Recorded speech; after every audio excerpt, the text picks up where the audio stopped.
India and China share a 3,488-kilometer border. It stretches across some of the most unforgiving, high-altitude terrain on the planet. Yet across this massive expanse, there is not a single mile both nations formally agree upon. This map shows where confusion begins in the western sector. The left dotted line is India's claim, the 1865 Johnson Line. The right line is China's claim, the McCartney-MacDonald Line. Wedged between them is the massive Aksai Chin Plateau.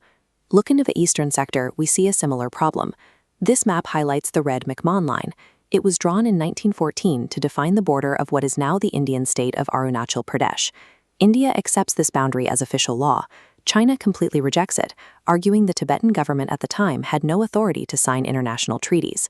During the 1950s, under India's first Prime Minister, Jawaharlal Nehru, the two newly formed republics largely ignored these overlapping claims. They operated under a spirit of post-colonial solidarity, championed by the popular slogan, Hindi Chini Bye Bye, meaning Indians and Chinese are brothers. But relying on vague, unratified colonial maps, rather than hammering out concrete, legally binding treaties, left a geopolitical time bomb ticking between the world's two largest populations. That bomb began to arm in 1950, when China annexed Tibet. For centuries, Tibet was a massive natural buffer between India and China. With Tibet absorbed, Chinese troops now stood directly on India's northern frontier, drastically compressing India's strategic reaction time. The situation escalated a few years later. China quietly constructed the G219 highway directly through the disputed Aksai Chin Plateau. They needed a logistical supply route to connect Xinjiang province to Tibet, building it right over territory India claimed as its own. By the time India discovered the road and began moving troops forward to assert its claims, the diplomatic window had closed. In October 1962, the friction exploded into a brief but brutal high-altitude war. Looking at this map, you can see the result.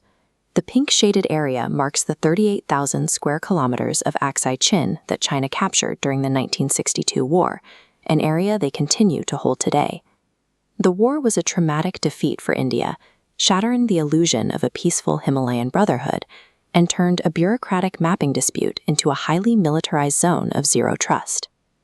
Over the next 50 years, the border saw intermittent flashes of violence, from artillery duels at Nathula in 1967 to a tense 73-day military standoff at Doklam in 2017. But the modern crisis began in 2020. This map illustrates the trigger: India's construction of the DS-DBO road. This 255-kilometer highway runs parallel to the line of actual control, providing Indian forces crucial, rapid access to a high-altitude airstrip right near Chinese positions. Viewing this road as a direct strategic threat, China moved thousands of troops forward. On a freezing night in June 2020, Indian and Chinese soldiers clashed in the Galwan River Valley. Operating under an old treaty that banned firearms, they fought in hand-to-hand combat at 14,000 feet, using rocks and iron clubs. 20 Indian soldiers died, along with an unconfirmed number of Chinese troops. The violence didn't stay contained to the west. In late 2022, hundreds of Chinese troops attempted an incursion near Aksai in Arunachal Pradesh, resulting in another physical brawl. The volatility was spreading across the entire length of the frontier. The Galwan Valley clash proved that old treaties and diplomatic norms were no longer enough to keep the peace.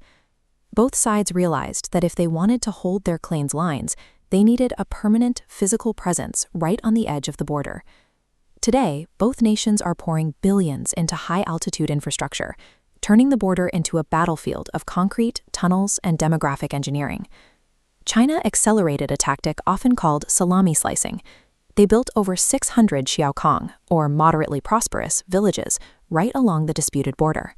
While pitched as rural revitalization, these dual-use settlements function as permanent, fortified logistics hubs, allowing rapid military mobilization while populating sensitive zones with Chinese civilians. India answered with an aggressive building campaign of its own. To eliminate the problem of border outposts getting cut off by winter snows, India's Border Roads Organization blasted through mountains to build all-weather routes like the Sela Tunnel, allowing heavy artillery and troops to move year-round. This newspaper clipping highlights India's push for aerial dominance. The Indian Air Force poured 230 crore rupees into upgrading the Neoma Air Base at 13,710 feet, expanding their ability to project air power and rush supplies directly to the edge of the line of actual control. The Himalayas are no longer an empty geographic barrier. Over the last 4 years, the region has been transformed into a heavily fortified zone of permanent occupation, designed for rapid, mass military mobilization. The diplomatic architecture that governed the border for decades, like the 1993 and 1996 agreements that literally disarmed patrols, was effectively dead. A new framework had to be negotiated from scratch. Following the 2020 crisis, military commanders and diplomats engaged in grueling rounds of talks to establish step-by-step buffer zones. As this map outlines, friction points in eastern Ladakh were cleared from the Galwan Valley down to Pangong Lake.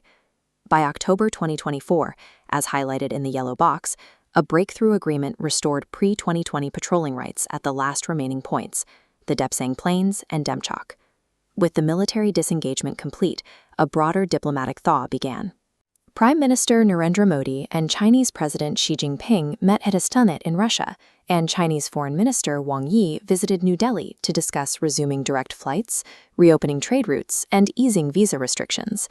Diplomats are shaking hands again, and bilateral trade is moving. Yet the vague, undrawn lines of the 20th century have been hardened by steel and concrete.